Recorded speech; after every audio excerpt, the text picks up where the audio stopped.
Cook with me the juiciest smoked pork ribs. I usually start by adding some high-quality olive oil to the meat. Then I proceed with some thyme. Highly recommend fresh one if you have the chance. In a plate, I have also prepared some cayenne pepper, dried wild garlic and wild onions, which I will sprinkle right onto the meat as well. Let's finish seasoning with some salt and pepper. I use Himalayan salt.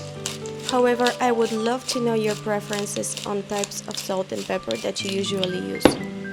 Drop a comment below on what are the spices and herbs that you love to put on pork ribs.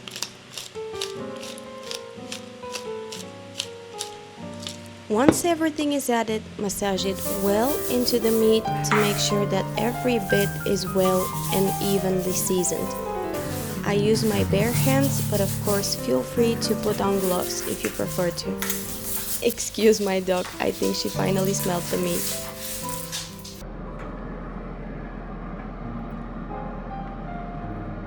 Now we leave it up to the smoker, 120 degrees Celsius, for about 3 hours.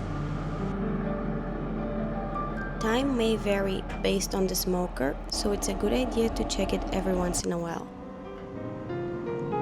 This is mine after 2 hours. It's definitely got some more work to do, so let's wait for another hour and see how it goes.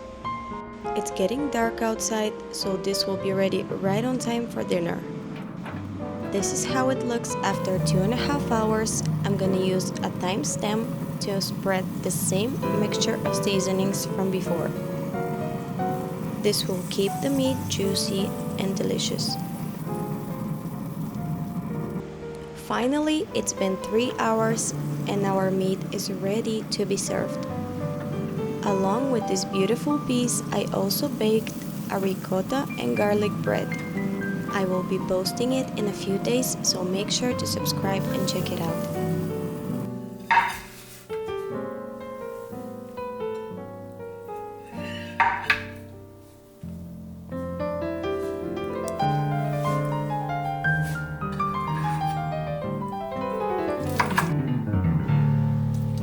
Enjoy!